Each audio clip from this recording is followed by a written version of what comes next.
Everyone, this is the Twins with the Grand Old Time Cast. I'm sitting here today with Captain Whitaker of the Army National Guard. He came highly recommended to us by several of his peers and some of his subordinates. So I guess first things first, sir.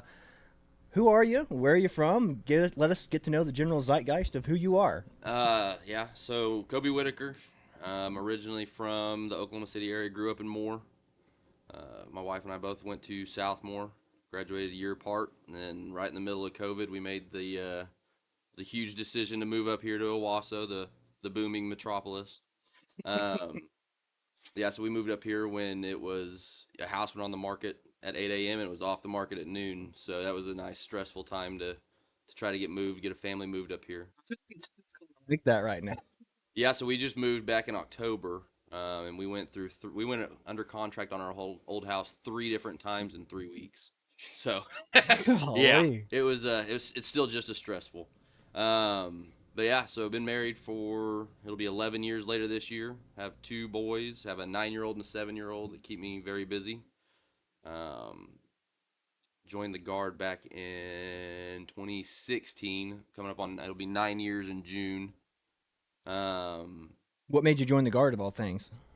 Student loans. Student, yeah, Yep. that's a good So reason as any. I was close to finishing my bachelor's and had, I don't know, $20,000 in school loans, and I was like, I don't really want to pay all that. And I heard about the guard paying it, and so I went and talked to a recruiter, and he made it sound like they were going to make my monthly payments for me. And a year later, I found out that they make one annual payment, but it's still they pay. I think they paid off. I've got like a whole whopping $4,000 left, so they paid quite a bit of it off, honestly. Good deal.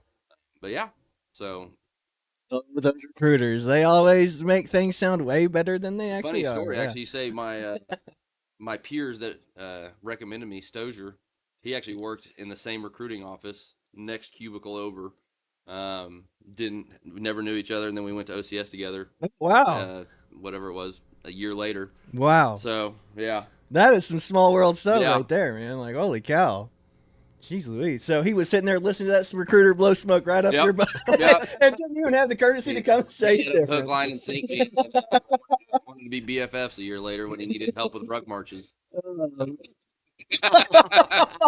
that's awesome. Okay, so you were a cop before you joined the Army National Guard? Yes, so I joined in June of 2016, right after I finished my associate's degree.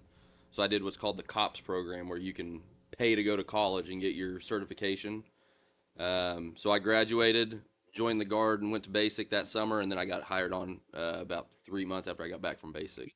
So So everything just started taking off right as you oh did the yeah, Army stuff. yeah, Man, yeah. That was I was in the middle of it's called field training. You know, you learn how to actually do the job on the streets when it was time to go to OCS. So that's why I went traditional route, because I did not want to leave for 8 weeks and then try to come back and pick up right where I left off halfway through FTO. So yeah, that's kind of what helped inform that decision. yeah, I can imagine. That's heck yeah. So yeah, everything just took right off after the Guard. But yeah, what he doesn't realize is he actually gave me a ticket last week, and the real reason he got invited on the show is so we could handle this like men. No, ticket in probably 3 years. So Well, what do you mean? What are you doing if you're not writing tickets? I'm a canine handler. Okay. So we do a lot of training on shift. I'm the newest. I have the newest dog. I'm the newest handler. So we just finished that up back in October. No, November. We started in October. So I usually go find somewhere that's somewhat lit, because I work night shift. I got to find somewhere where I can actually see what the dog's doing and go out in there, and we'll do some obedience. We'll lay dope. I'll get somebody to lay a track for me, and we'll go find them. So I do a lot of that on shift. All right. So Very cool. Very very cool. So join the Army to get the college yep. benefits of it, get your loans paid off. Well, I guess we'll just jump into how was basic training for you? How was that? How old were you when you went, and So what was I that was like? 22, and I went in July with a bunch of the kids that had just graduated high school. Mhm. So I was one of the older guys I think in the entire company, let alone the platoon. I was one of the older guys in the platoon. But yeah, so I got to deal with a bunch of 17 and 18-year-olds that thought they knew everything about the world, and Mhm. learned real quick that they didn't know everything about the world. Yep. I got to be included in a lot of team punishments because of those attitudes. So, yeah, it was very frustrating. Yeah, I imagine me and him. We went at you went at 32 and I went at 33, I guess. Oh, yeah, So so you that was know, yeah, woo, yeah, man. That was different. Like even just trying to relate to kids that age yep, is different. It's like I'm here to like hopefully I'll make friends, but it's like I'm not gonna be making friends. I'm just gonna be dad to yep, everybody. It's like exactly. why are they doing this to us? The drill sergeants are so mean. I'm like, dude, what did you think was gonna happen So when we when did got y'all go here? through basic? I got done in I guess I graduated 2023 of March, Yeah, right? and I And was 2022 of December of December. 22. Yeah, Yeah. and yeah, it's bad when the drill sergeants are calling you old man. Yeah. There was one drill sergeant there whenever he was there. Crazy story for us is like he went and then I went somehow and got transferred into the exact same basic training company that he went to. So it was Y'all like play some like parent trap on them and like yeah, well, switch around and I got off the bus and they were like, "What are you doing back here?" And yeah, that was absolutely crazy. Like, are you a day one recycle? okay. Anyway, it was absolutely nuts. It's like playing sports. Like you like imagine your older brother played varsity and you came Yeah, up from JV and it's like, oh, there's so and yeah. so's. That's what it was like, but in the army. And but anyway, there was one drill sergeant there that like he had he's a long time, but he has some city miles on him. Like he looks rough. So he looked at me and goes, and he was just telling some story. And he just looked at me and goes, "Isn't that right, old man?" And I looked at him and I was like, "What, dude? You look older than I do. What are you talking about?" You're around for And he dance, goes, bro. "I'm 30." I guess I'm only 30. You're 32. And I was like, and I had to bite my tongue. I was about to say, "Get the f out of here!" Like you look awful. So I don't know. Like it was absolutely nuts being the old guy there. But yeah. So what's a good, interesting story you had from base training? Like what's the most memorable thing or the funniest thing that you can remember happening other than dealing with the kid drama? And it's actually funny. The one story that stands out was actually from a guy that was older than me. He was 28 years old. Man, do I say his name? Should say his last Do name. you throw him under the His bus? last name was Camel. Okay. And this guy, like we were in like phase. We're like 3 weeks away from graduating. The guy still can barely get himself dressed. Oh my Can't god. make his bed. A 28-year-old man. 28-year-old man. Good lord. This is the same guy that snuck in a gallon jar of peanut butter to the in processing. I swear Yeah. that happened with everybody. But so we get to. I mean, it's at the point where like if you can't pass your PT test, you're calling home to let family know you may not graduate in time. Mhm. And so I battle buddied him down to the drill sergeant's office. They make you put it on speakerphone. It rings, and he'd called his mom, and mom answers the phone on speakerphone. She said his first name, which I won't say. Where the fuck are you? And like screaming in hysterics, and he says, "I joined the army." And yeah, so they finished talking. He hangs up, and the drill sergeant looks at me and goes, "Camo, what the fuck? How did your family not know you joined the army?" And I swear to God, he said it never came up.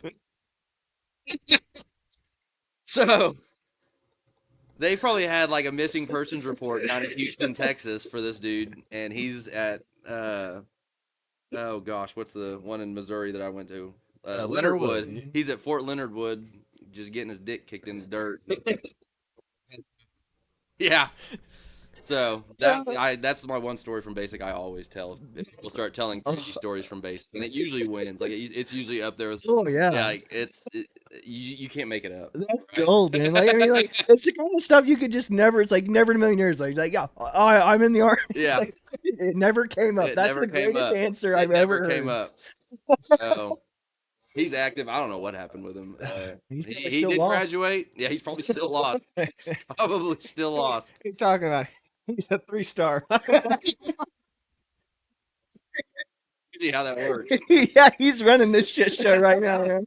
Oh, oh my god. But yeah, so that's always the one I tell. That It never fails to make people laugh.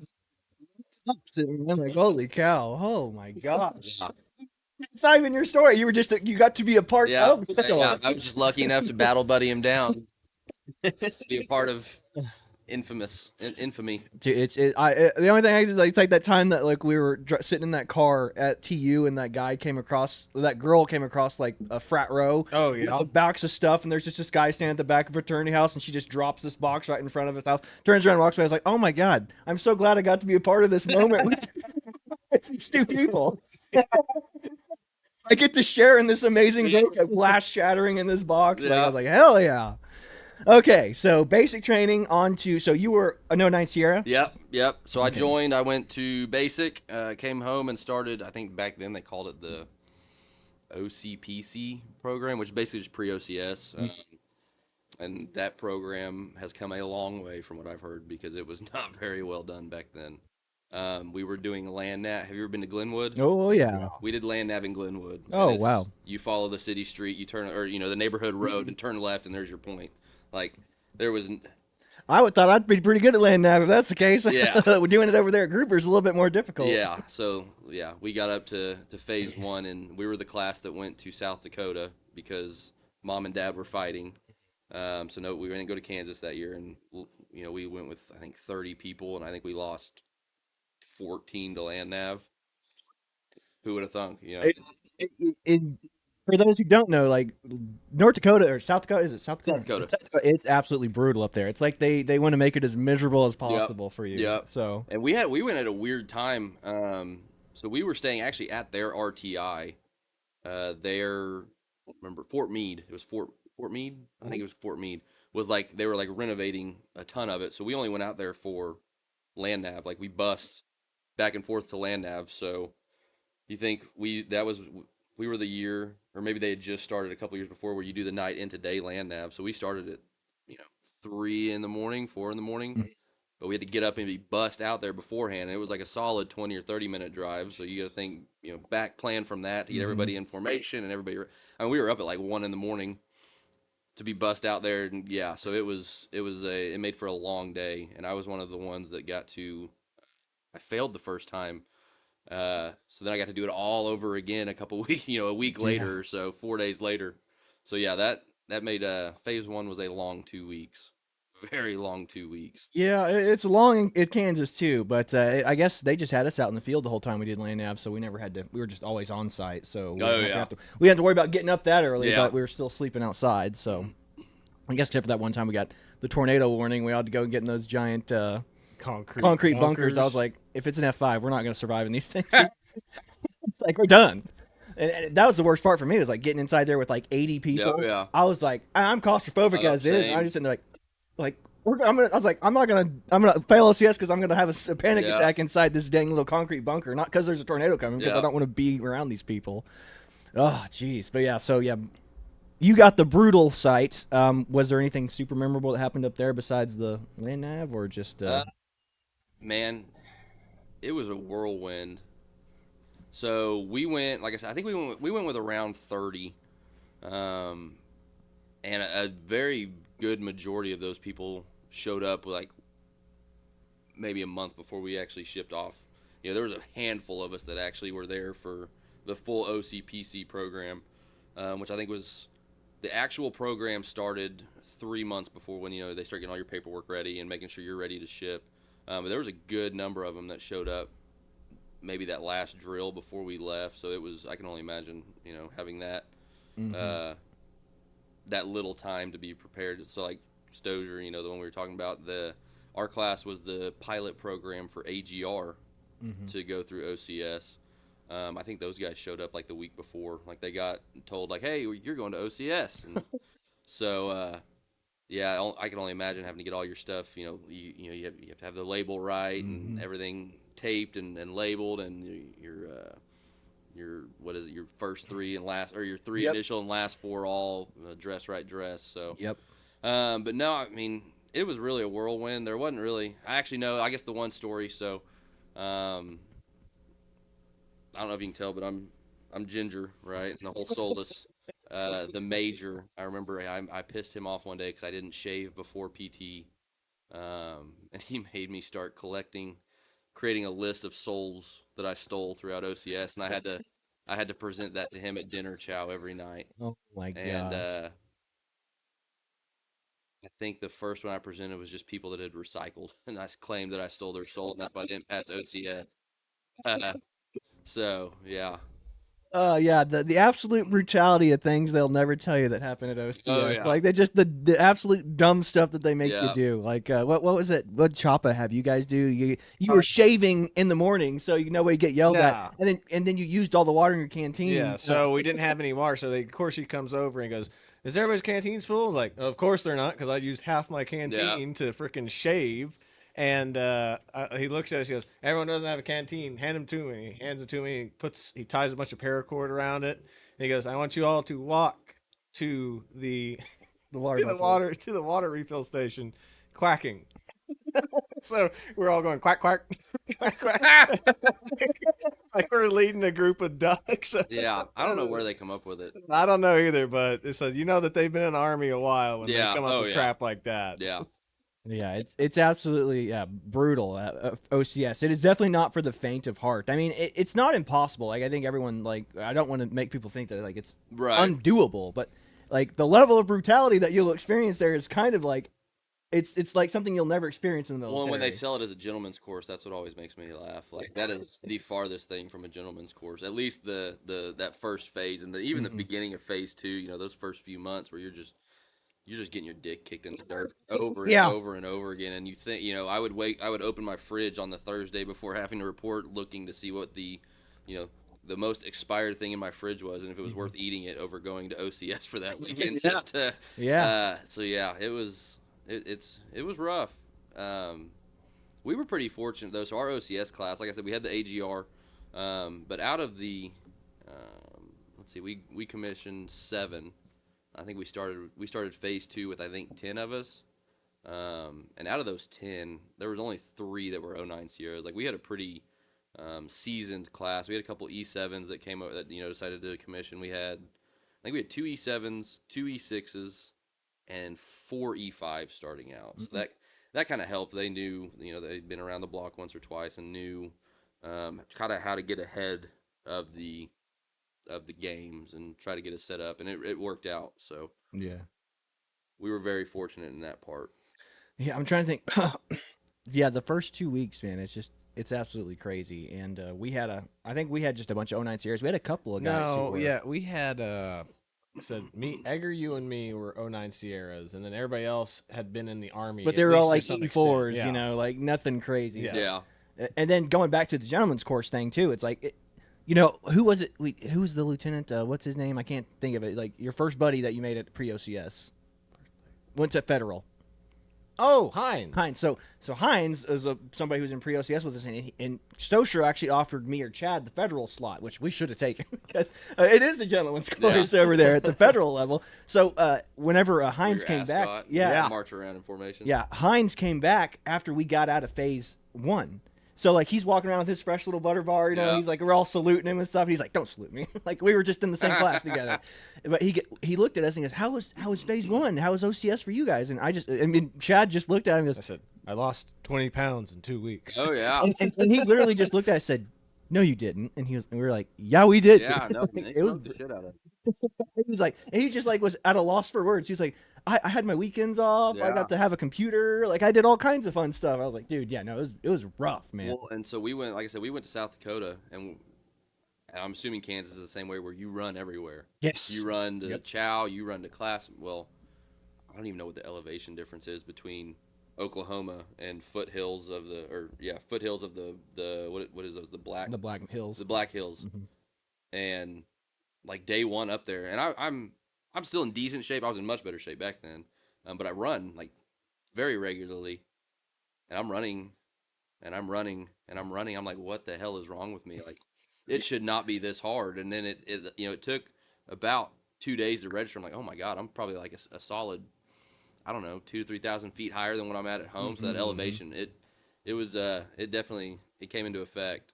So we were kind of blessed. Like Kansas is really flat. Right. But, I mean, the only day that was really nice, so I'd say was day 1. Like day 1, like when we got smoked, the cannon's fire. It was really cloudy and it was like set to overcast rain, and like that was the only good day. Every other day we're talking like 103 degrees, like just like I mean, the only benefit was you got to have your PC on instead of your helmet. Yeah. But I mean, it was just like you just go outside and you open the door outside after you got out of class and just like You just walk into a wall of exactly. it. Yeah. It was rough, but yeah, no. So how about did you go to your unit after OCS or did you go straight into IBOLC? And how is IBOLC? So I went to a line unit. I went to Charlie Battery down at Fort Sill, which is the 777 battery down there, and I was down there for about 6 months. Just kind of, and of course I'm trying to. FA math is not math. Like it is not normal math. So I'm sitting there trying to watch the FIDOs, and they're doing their safety, and it's just going one in ear and right out the other. Exactly what Captain Sure said. Yeah. He goes, Field Artillery, that IBOLC course was humbling. Oh, yeah. No, it's but yeah, so I was down there for about 6 months, and then I started BOLC in July of 2019. So it took about 9 months to get a BOLC seat, and started that. And yeah, it's you think you know math, and you go to FA BOLC and you don't know math. Like it is the equivalent. So they told us I don't know, one of the first in processing days. It's the equivalent of a 4-year degrees worth of information in about 4 months. So I mean, you're drinking from the fire hose. Like it's, man. I passed BOLC by the skin of my teeth. Gunnery was going to be the death of me. So you could take your tests. You'd have an 80. You had to pass with an 80 to stay in the course. If you failed a test, you could retest, and then you just got an 80, no matter what score you made. So Mod 1 of Gunnery, I failed, passed the retest. Mod 2, I passed with an 80.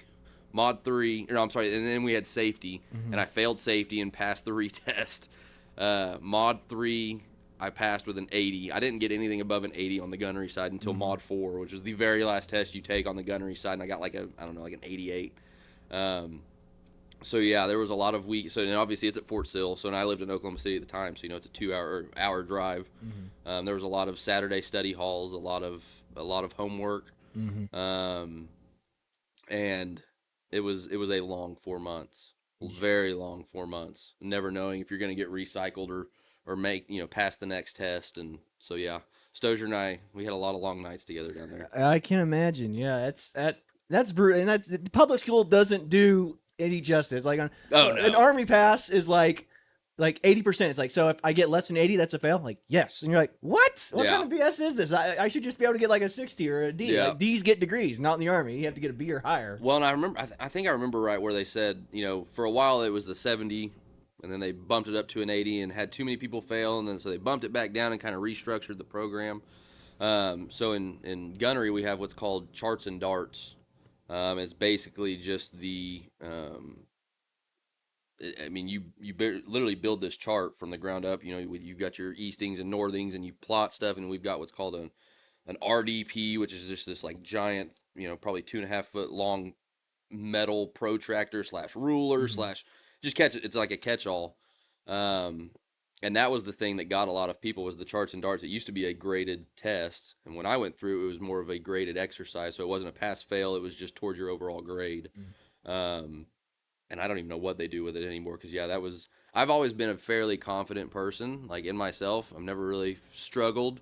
And my wife walked me off a ledge before our charts and darts graded exercise. Like I had my first and only ever panic attack leading into that. Like I did. Oh man. It was rough, and I still to this day. I've always been very fortunate to have either an E4 or an E5 that knew how to do charts and darts, because I can't wrap my head around it. Yeah, so. Holy cow. Yeah, and again, that's why it's like in leadership, it's like you have, I guess, I have people to do that for. Yeah, me. exactly. On, exactly. So. Woo! But yeah, that's absolutely wild.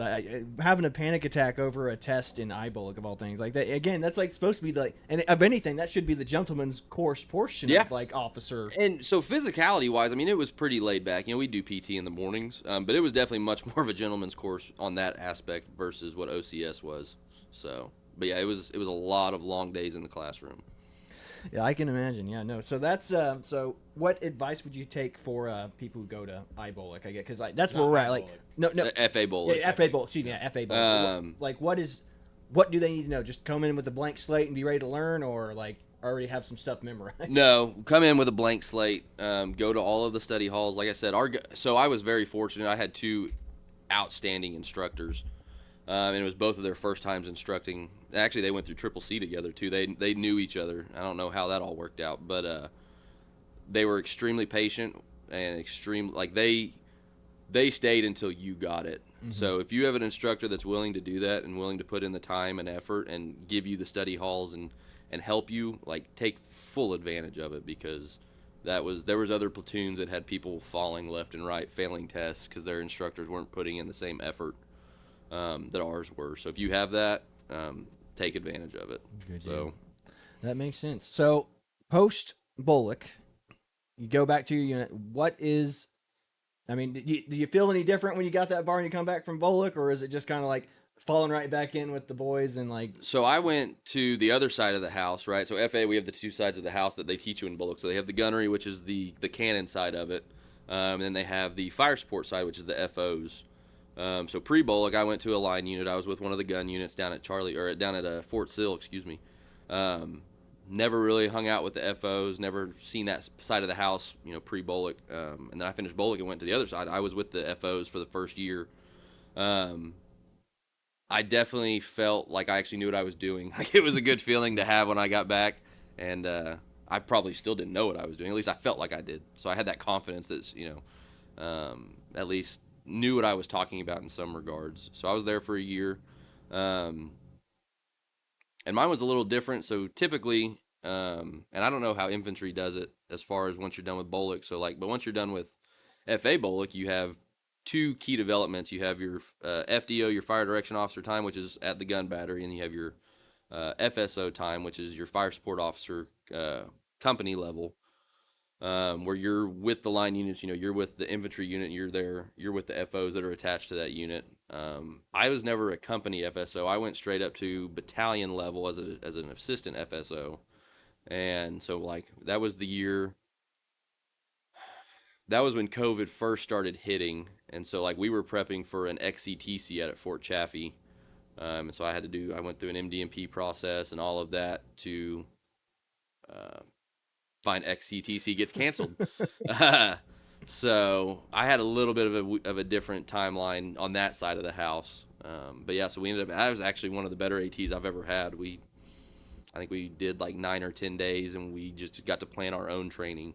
And for anybody at the battalion level or higher that's listening to this, let them do that. There's a plethora of knowledge at the battery or at the company level that they can run their own training, I promise you. So yeah, it was one of the better ATs I've ever had. Heck yeah. So you stay, so you do both of your time. I think for us, it's just graded platoon time, and then you can be sent up to XO time after that. You just need your PL time, and then you think there is some XO time, but nobody likes the XO. Yeah, exactly. So yeah, see, our PL and XO is pretty much interchangeable. Second lieutenant is when you're typically getting that FDO and FSO time, and then first lieutenant is when you start looking at the PL XO time for graded time on your OER. So yeah, I finished at the det. I went actually right back down to the same line unit I was at before Bullock. So I actually knew a lot of the guys down there. I went down there for my FDO time, and another weird timeline because I was the FDO, and then we had the XO and then commander. We were the 3 officers in the battery, and our XO was a female, and she got pregnant. Mm-hmm. And that was the year we went to NTC. So I was doing FDO, and then I was helping out with XO responsibilities all the way through NTC. And NTC made OCS look easy. I don't know if you guys have ever been to NTC. Never. I do not recommend it. That was the longest month of my life.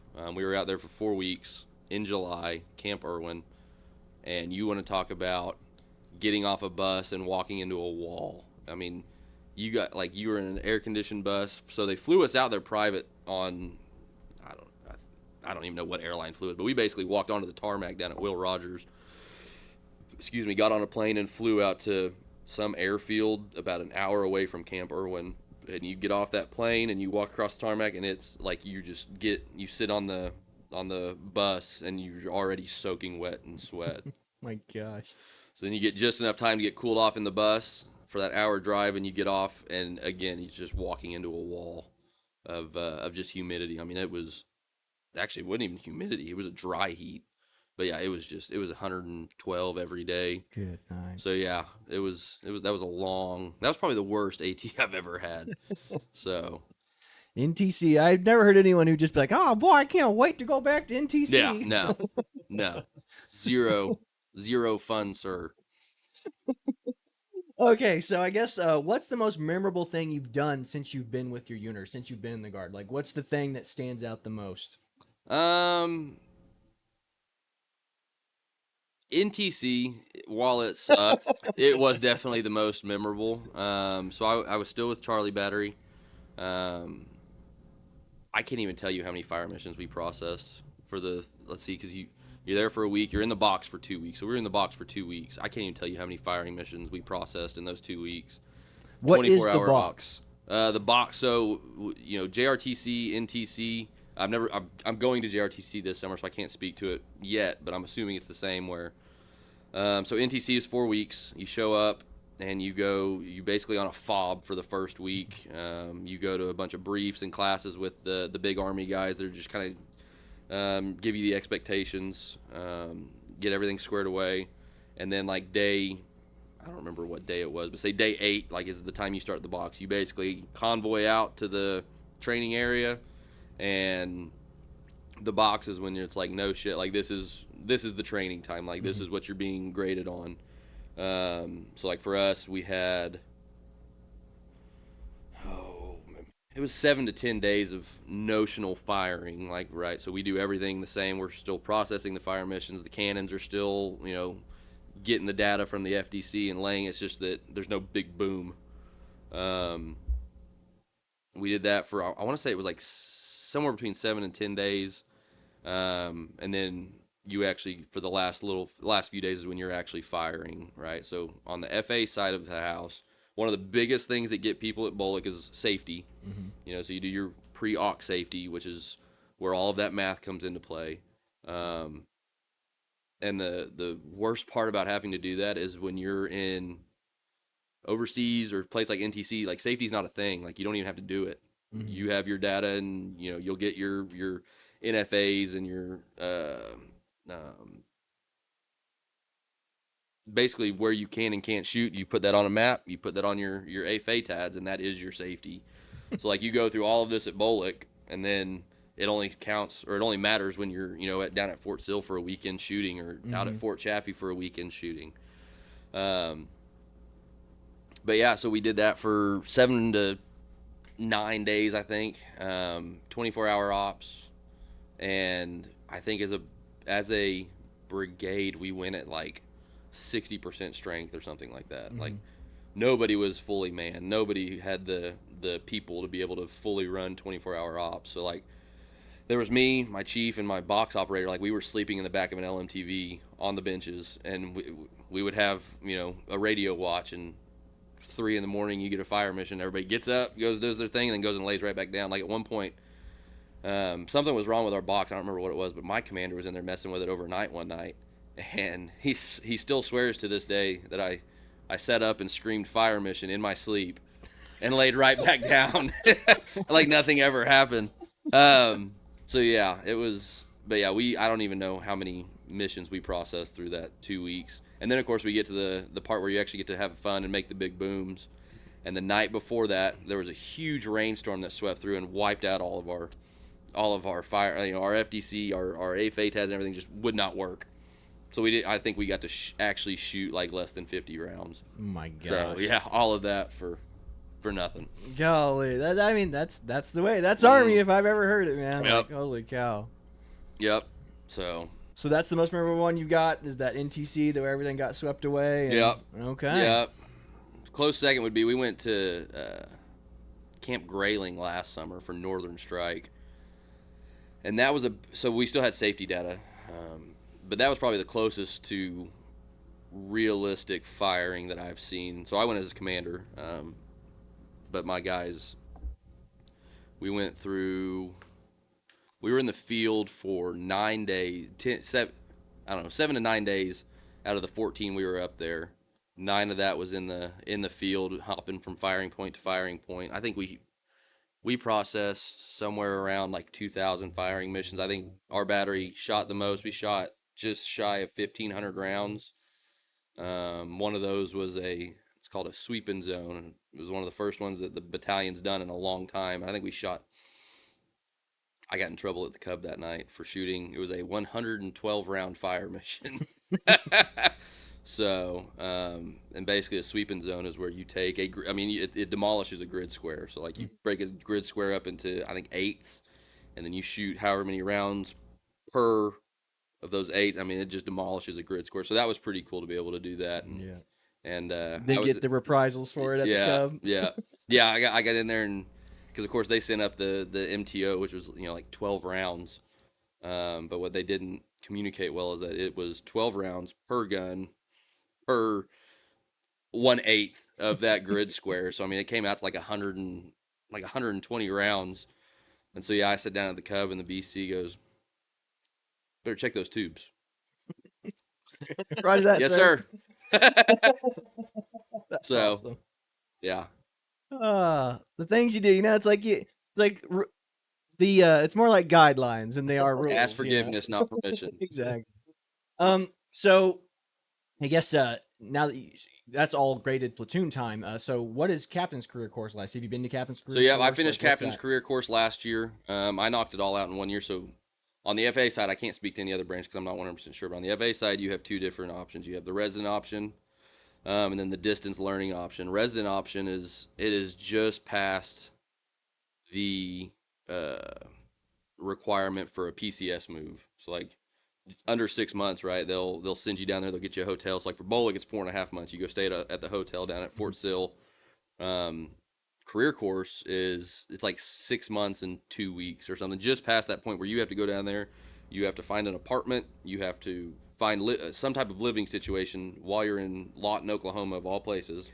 I never want to live in Lawton, Oklahoma.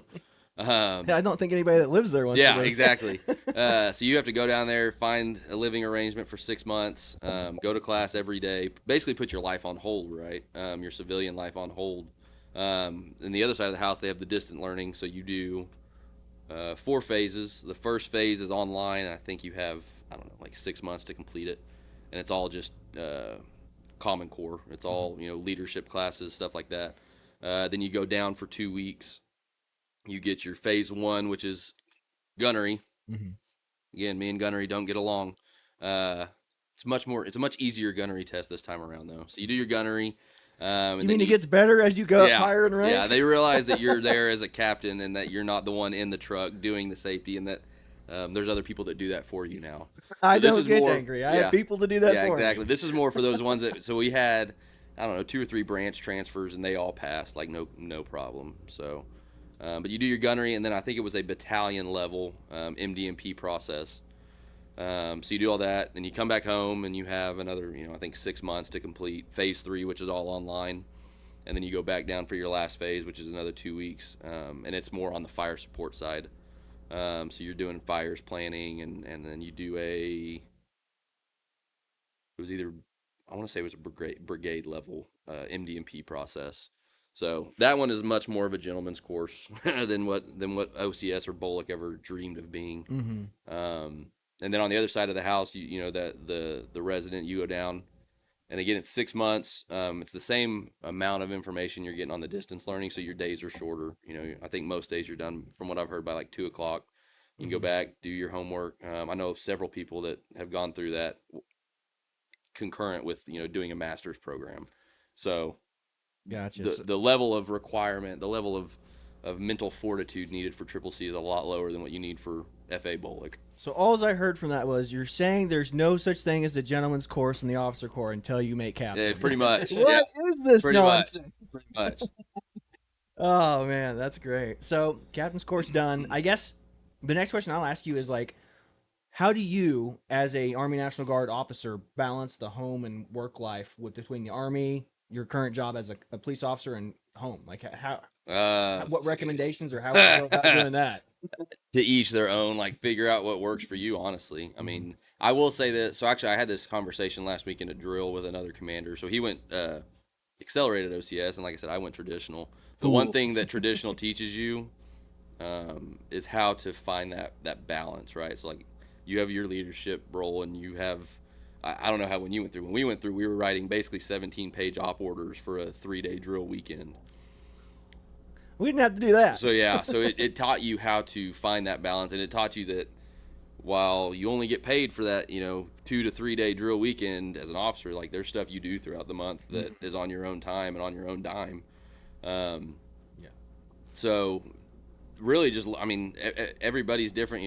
I'm finishing my master's. My wife's in nursing school. We've got 2 little boys, so it's honestly just finding the time to Make it work. I mean, and everybody's different. Everybody's at a different stage in life and has different things going on. So I mean, really, just find what works for you. That's really all I can say to it. Yeah, absolutely. Yeah, I mean, we did similar stuff, like just not as extreme as that 17-page paper. It's like they'd be like, if you were leadership, like you're planning out this weekend. Oh yeah, yeah. So you do the PT plan. You plan out your weekend, and like Go you have your mandatory. Here's your mandatory things that have to be done, and then you plan everything else in between. You're like, got it. Go and certify your 8-mile rut course and all of that. Yeah, recon it on your own time too. Like, is this actually the place where you're going to use? I'm pretty sure you and me did every recon detail. At least one of us did.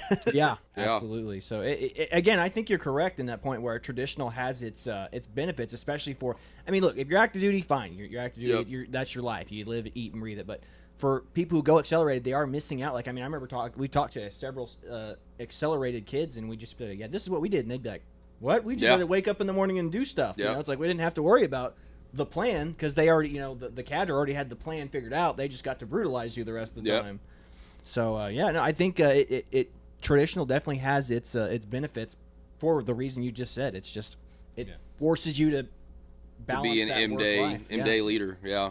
And that's what we agreed with the most was like we talked like we had to stay fit outside of drill, which that was the biggest problem was like is we almost lost half of our class to people not running enough. Yep. And like when the 4-mile graduation one came around, like half of them failed. We're like, guys, we told you. Yep.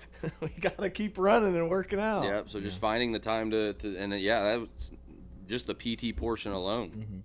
Let alone whether you're a E1 fuzzy or a major.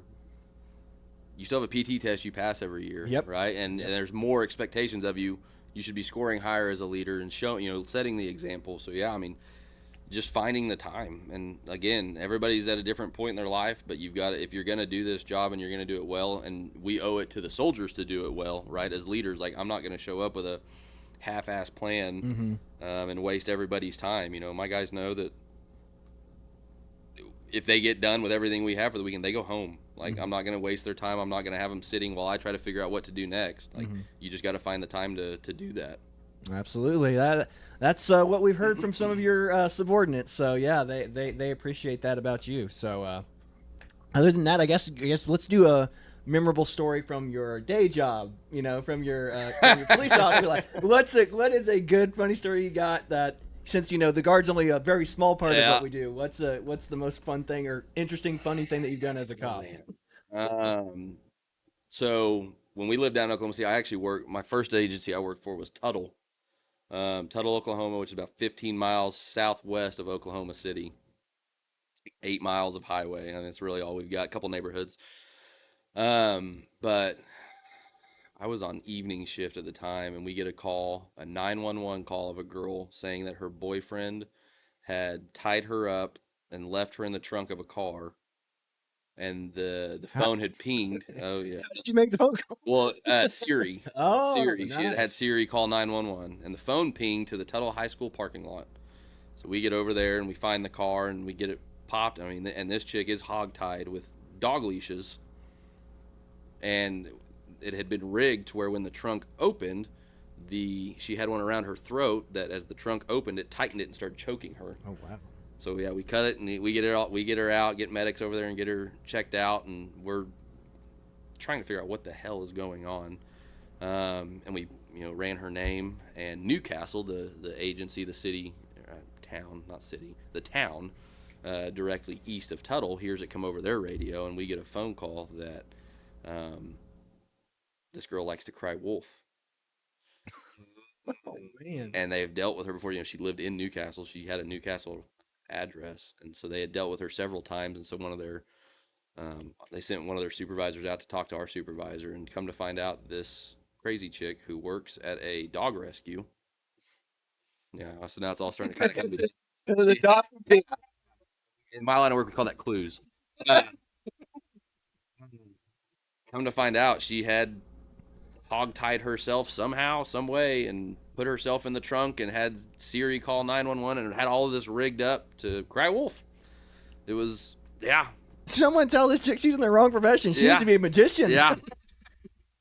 Yeah, and like we're all sitting. I mean, Tuttle's. You think Owasso? I mean, Owasso's growing, right? It's not a huge city by any means, but Tuttle is very comparable to Collinsville. Like it's a small town. You know, not a whole lot goes on, and so yeah, we get a call of a girl hog-tied in the trunk. Like nobody knows what the hell we're doing. We're all trying to figure it out as we go, and so yeah, and then have somebody tell us that she did it herself, and then of course the detective comes in and starts talking to her, and by God, she did it herself. Like she. Again, ma'am, you're in the wrong line of work. Yeah. You need to be doing YouTube videos of how you accomplish this. Yeah. Like, you're gonna make bank, lady. So yeah, that was definitely one of the weirder, crazier calls I've ever had. Oh my gosh, that is awesome. Okay, well, I guess we can kind of wrap this up here. Unless you have any other just amazing, breathtaking stories from the military, or just as an officer or police officer, what would you? If you have anything else you want to say or get it out? No, I mean those are the big ones. Everything else is just mundane data. I mean, I'm sure there's something, but not anything that comes to mind. Good deal. Well, I guess then, what would be your general life, dad, or just good advice to give people before we sign off here? For lieutenants, find that good NCO that will. I've been very fortunate, you know, from everything I've done. From I went to a war fighter as a first lieutenant to, you know, senior leadership at the battery I have now. But find a good NCO that will not necessarily take you under their wing, but show you the right way to go. Right, as a lieutenant, you don't know shit, so just wipe all that out of your head. You don't know anything. You don't know what you're doing. Listen to your NCOs. Don't go in day one and expect to, you know, make sweeping changes.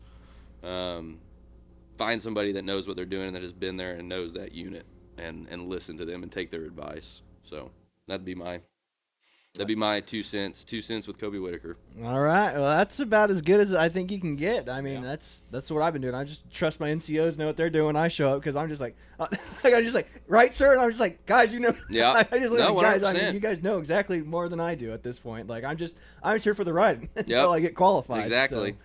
So, but yeah, no, I think, but again, some of my Joes, like, they'll take it seriously. Like, they'll be like, sir, we're going to park this on TV. How you want it done? And I'm like, I just parked the thing. And then Yeah. you go, not how it works, sir. And I was just like, park it backwards. That way we can pull out of here faster. Yep. And they take it darn seriously. And that was one thing I was not prepared for when it happened. I was like, dang, like this is the job now, I guess. So. Yep.